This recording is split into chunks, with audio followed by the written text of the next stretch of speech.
6월 7일 월요일 영접.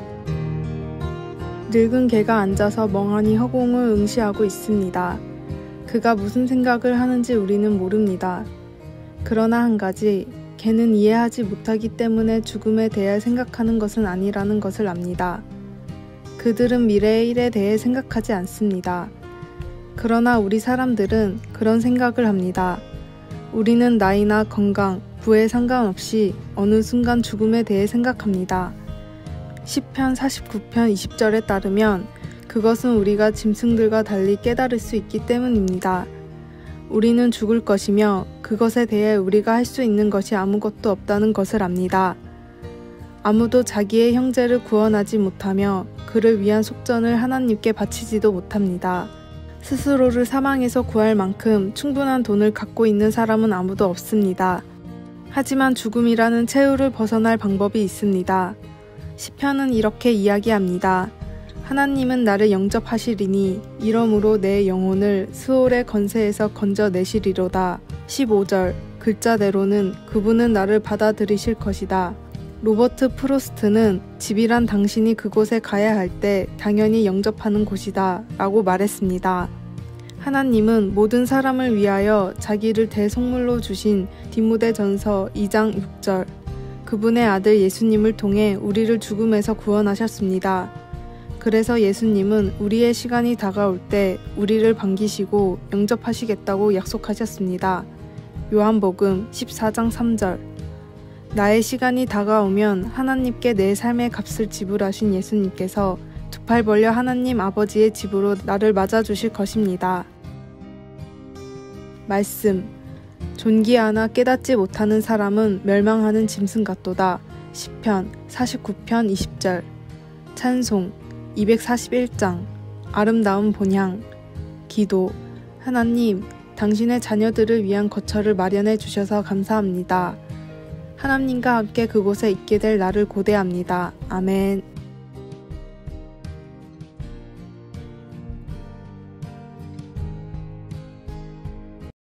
6월 8일 화요일 나 역시 죄인입니다. 범브란트 목사님은 공산혁명이 일어난 루마니아에서 복음을 전하다 지하 감옥에서 14년 동안 고문을 받으면서도 끝까지 복음을 전하길 포기하지 않았던 분입니다. 목사님은 출소된 뒤에 한국에 오신 적이 있는데 하루는 레스토랑에서 식사를 하다가 옆에 앉은 외국인 남자와 동석을 하게 됐습니다. 목사님은 자신의 직업을 밝히며 혹시 교회를 다니시냐고 물었습니다. 저는 범브란트 목사입니다. 혹시 교회를 다니시나요?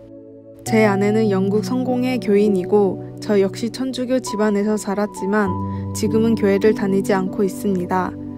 실례지만 혹시 이유를 물어도 괜찮을까요? 목사님에게 말씀드리긴 좀 그렇지만 교회에는 위선자들이 너무 많습니다. 어려서부터 정말 많이 봤어요. 그래서 저와 아내는 차라리 교회를 다니지 않는 것이 낫겠다고 생각했습니다.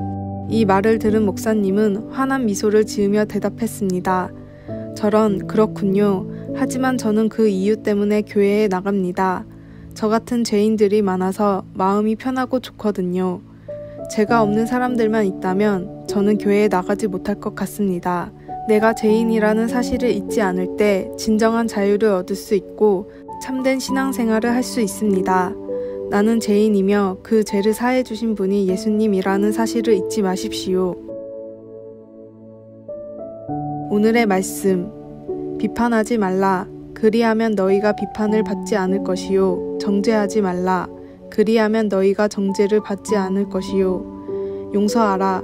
그리하면 너희가 용서를 받을 것이요. 누가복음 6장 37절. 오늘의 찬송 277장 양떼를 떠나서. 오늘의 만나. 주님, 주님의 사랑이 필요한 사람들이 모이는 곳이 교회임을 알게 하소서. 다른 사람을 정죄하는 죄를 짓지 마시다.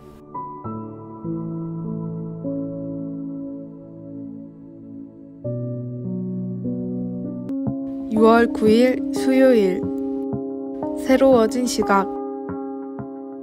어떤 남자가 왼쪽 눈의 통증을 수반한 가벼운 수술을 받은 후 의사가 시력 검사를 해보자고 했습니다. 남자는 자신 있게 오른쪽 눈을 가리고 차트의 각 줄들을 쉽게 읽었습니다. 이어 왼쪽 눈을 가렸을 때 그는 탄식하고 말았습니다. 내가 이렇게까지 시력을 잃었다는 것을 그동안 어떻게 몰랐을까 생각했던 것입니다. 새 안경을 맞추어 새로워진 시력에 적응해 가면서 매일 겪는 어려운 일들 때문에 얼마나 자주 영적으로 근시가 되어버렸는지 돌아보십시오. 우리는 나의 고통이나 끊임없이 변하는 상황 등 아주 가까이에서 볼 수 있는 것에만 집중하게 되면서 영원하고 변함없는 하나님의 신실하심에는 점점 눈이 멀어갈 수 있습니다. 그런 제한된 시력으로 희망은 이룰 수 없는 듯이 흐릿해 보입니다. 사무엘상 1장은 현재의 고뇌와 불확실성과 성실에만 마음이 쏠려 신뢰할 수 있는 하나님을 인식하지 못했던 한 여인의 이야기를 들려줍니다. 한나는 오래도록 자식이 없었고 남편 엘가나의 또 다른 아내인 브닌나로부터 지속적인 괴롭힘을 당하고 있었습니다. 남편은 그녀를 사랑해 주었지만 그녀는 만족스럽지 않았습니다. 어느 날 그녀는 기도하며 자신의 비통함을 솔직하게 털어놓았습니다. 이유를 묻는 엘리 제사장에게 그녀는 자신의 상황을 설명해 주었고 그는 그녀가 떠날 때 하나님께 그녀의 간구를 들어달라고 기도했습니다. 사무엘상 1장 17절. 비록 한나의 상황이 당장 바뀌지는 않았지만 그녀는 확신에 찬 희망을 품고 떠나갔습니다. 사무엘상 2장 1절에서 2절의 한나의 기도를 보면 그녀의 초점이 바뀌어 있음을 알 수 있습니다. 그녀의 상황이 나아지기 전인데도 새로워진 시각은 그녀의 관점과 태도를 바꾸어 주었습니다. 그녀는 반석이시요 영원한 소망이 되시는 하나님의 한결같은 임재 안에서 기뻐했습니다. 말씀. 내 마음이 여호와로 말미암아 즐거워하며 내 뿔이 여호와로 말미암아 높아졌으며 내 입이 내 원수들을 향하여 크게 열렸으니 이는 내가 주의 구원으로 말미암아 기뻐함이니이다. 사무엘상 2장 1절. 찬송 382장. 너 근심 걱정 말아라. 기도. 우리의 시각을 새롭게 해주셔서 하나님이 변함없이 저와 함께 하신다는 사실에 집중하여 어떤 상황에도 영혼의 관점을 지니고 살아가게 해주소서. 아멘.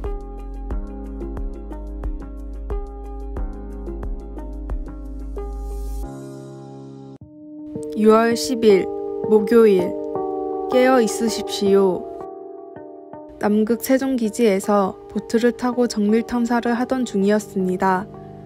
임무를 마치고 기지로 돌아가는 도중 갑자기 엄청난 강풍이 불었고 정신을 차려보니 눈앞이 아무것도 보이지 않았습니다. 눈이 보이지 않아 대처를 못하는 사이 보트는 뒤집어졌고 영하 수십 도의 차가운 남극 바다에 대원들이 빠졌습니다. 잠시 뒤 정신을 차리고 무트로 올라왔지만 온몸이 얼어붙어 있었습니다.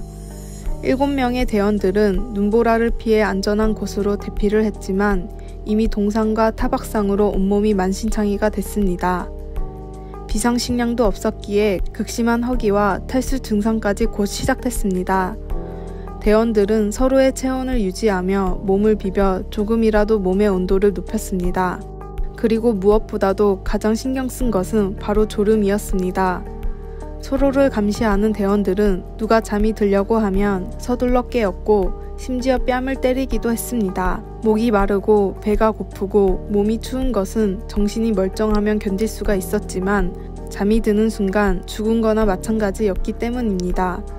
이렇게 서로를 보듬어 가며 견디던 대원들은 며칠 뒤 수색대에 발견되어 대부분 무사히 구조되었습니다. 신앙생활을 하면서 가장 조심해야 할 것은 세파에 젖어 죄에 대한 감각이 사라지는 것입니다.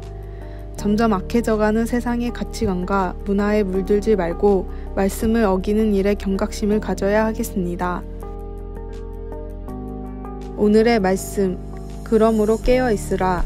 어느 날에 너희 주가 임하는지 너희가 알지 못함이니라. 마태복음 24장 42절. 오늘의 찬송 432장. 큰 물결이 설레는 어둠 바다. 오늘의 만나. 주님, 죄를 미워하고 악을 멀리하게 하소서. 양심을 찔리게 하는 죄악들에 익숙해지지 말고 더욱 경계합시다.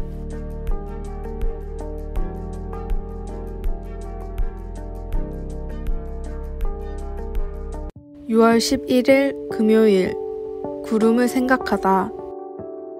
아빠와 아들이 함께 마당에 드러누워 구름이 흘러가는 것을 보고 있었습니다. 그때 한 아이가 아빠, 구름은 왜 떠다녀요? 라고 물었습니다. 아빠는 그에게 풍부한 지식을 전해주려고 얘야 그것은 하며 시작했지만 말을 더 이상 잇지 못하고 나도 잘 모르겠다 라고 인정하고는 나중에 알아봐 줄게 라고 말했습니다. 아빠가 말해주려 했던 걸 인터넷에 알아보니 그 답은 농축된 수분이 중력에 의해 내려오다가 땅에서 올라오는 따뜻한 기운을 만나 그 수분이 수증기로 변하여 공중으로 다시 올라간다는 것이었습니다. 이것은 자연과학적인 설명입니다. 그러나 자연과학적인 설명이 최종적인 답은 아닙니다. 구름이 뜨는 것은 지혜의 하나님께서 완전한 지식의 경이로움을 욥기 37장 16절 나타내도록 자연 법칙을 정하셨기 때문입니다. 그리고 구름은 창조물 안에 들어있는 하나님의 선하심과 은혜를 밖으로 드러내 보여주는 하나의 상징으로 여겨질 수도 있습니다. 언젠가 당신이 구름 속에서 어떤 형상들을 보려고 상상할 때 만물을 아름답게 창조하신 분이 구름을 공중에 떠다니게 하신다는 사실을 기억하십시오. 주님은 우리로 감탄하고 찬미하게 하도록 그렇게 하십니다. 뭉게구름이나 층구름, 새털구름까지 하늘에 있는 모든 것이 하나님의 영광을 나타냅니다. 말씀, 그대는 겹겹이 쌓인 구름과 완전한 지식의 경이로움을 아느냐. 욥기 37장 16절. 찬송 78장. 저 높고 푸른 하늘과. 기도, 주님께서 지으신 세상을 볼 때 놀라운 창조주이신 주님께 감탄하지 않을 수 없습니다. 주님은 우리의 마음이 드리는 찬양과 그 이상의 것을 받으시기에 합당하십니다. 아멘. 아래의 빨간색 글자 구독을 누르시어 더 많은 전도의 열매를 맺으시기를 기도합니다.